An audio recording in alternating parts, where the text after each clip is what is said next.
বিশ্বকবি রবীন্দ্রনাথ ঠাকুরের একটি বিখ্যাত ছোট্ট কবিতা আজ আমি পাঠ করে শোনাব। কবিতা অপমান বর। শুরু করছি। ভক্ত কবির সিদ্ধ পুরুষ খ্যাতি রটিয়াছে দেশে, কুটির তাহার ঘিরিয়া দাঁড়ালো লাখো নরনারী এসে। কেহ কহে মোর রোগ দূর করে মন্ত্র পড়িয়া দাও, সন্তান লাগি করে কাঁদাকাটি বন্ধা রমণী কেহ। কেহ বলে তব দৈব ক্ষমতা চক্ষে দেখাও মোরে। কেহ কয় ভবে আছেন বিধাতা বোঝাও প্রমাণ করে। কাঁদিয়া ঠাকুরে কাতর কবি কহে দুই করজোড়ে, দয়া করে হরি জন্ম দিয়েছ নিজ যবনের ঘরে। ভেবেছিনু কেহ আসিবে না কাছে, অপার কৃপায় তব সবার চোখের আড়ালে কেবল তোমায় আমায় রব। একই কৌশল খেলিছ মায়াবী, বুঝি দিলে মোরে ফাঁকি।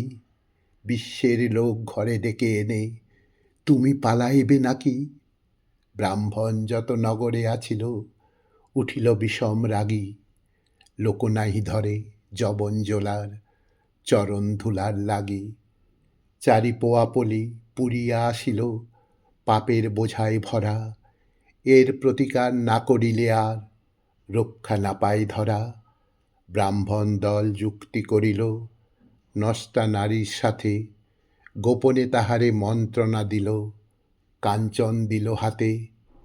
বসন বেচিতে এসেছে কবির একদা হাটের পারে, সহসা কামিনী সবার সামনে কাঁদিয়া ধরিল তারে। কহিলা রে সৎ নিঠুর কপট, কহিনে কাহারও কাছে এমনি করে কি সরলা নারীরে ছলনা করিতে আছে। বিনা অপরাধে আমারে ত্যাজিয়া সাধু সাজিয়াছ ভালো, অন্ন বসন বিহনে আমার বরণ হয়েছে কালো। কাছে ছিল যত ব্রাহ্মণ দল করিল কপট গোল, ভণ্ড তাপস ধর্মের নামে করিছ ধর্মলোক।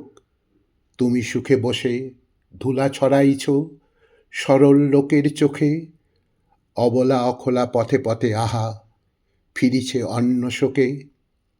কহিল কবির অপরাধী আমি, ঘরে এসো নারী তবে, আমার অন্ন রহিতে কেন বা তুমি উপবাসী রবে। দুষ্টা নারীরে আনি গৃহ মাঝে বিনয় আদর করি। কবির কহিল এদিন ভবনে তোমারে পাঠালো হরি। কাঁদিয়া তখন কহিলা রমণী লাজে ভয় পরিতাপে, লোভে পড়ে আমি করিয়াছি পাপ মরিব সাধুর শাপে। কহিল কবির ভয় নাই মাতো, লইব না অপরাধ। এনেছ আমার মাথার ভূষণ অপমান অপবাদ। ঘুচাইল তার মনের বিকার করিল চেতনা দান, সঁপে দিল তার মধুর কণ্ঠে হরিনাম গুণগান। রটি গেল দেশে কপট কবির সাধুতা তাহার মিছে, শুনিয়া কবির কহে নত শিরে আমি সকলের নিচে। যদি কুল পাই তরণী গরব রাখিতে না চাহি কিছু, তুমি যদি থাকো আমার উপরে আমি রব সব নিচু। রাজার চিত্তে কৌতুক হলো শুনিতে সাধুর গাথা, দূত আসি তারে ডাকিল যখন সাধু নাড়িলেন মাথা। কহিলেন থাকি সভা হতে দূরে, আপন হীনতা মাঝে আমার মতন অভাজন কি রাজার সভায় সাজে। দূত কহে তুমি না গেলে ঘটিবে আমাদের পরমাৎ, যশ শুনে তব হয়েছে রাজার সাধু দেখিবার স্বাদ। রাজা বসেছিল সবার মাঝারে পারিষদ সারি সারি, কবির আসিয়া পশিল সেথায় পশ্চাতে লয়ে নারী। কেহ হাসে কেহ করে ভ্রুকুটি, কেহ রহে নত শিরে। রাজা ভাবে এটা কেমন নীলাজ, রমণী লইয়া ফিরে। ইঙ্গিতে তার সাধুরে সভার বাহিরে করিল দাঁড়ি। বিনয়ে কবির চলিল কুটিরে সঙ্গ লইয়া নারী। পথমাঝে ছিল ব্রাহ্মণ দল, কৌতুক ভরে হাসে, শুনায়ে শুনায়ে বিদ্রূপ বাণী, কহিল কঠিন ভাষে। তখন রমণী কাঁদিয়া পড়িল সাধুর চরণ মূলে, কহিলা পাপের পঙ্ক হইতে কেন নিলে মোরে তুলে? কেন অধমেরে রাখিয়া দুয়ারে সহিতেছ অপমান?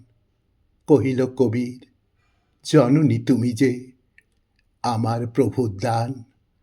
কহিল কবির জননী তুমি যে আমার প্রভুর দান।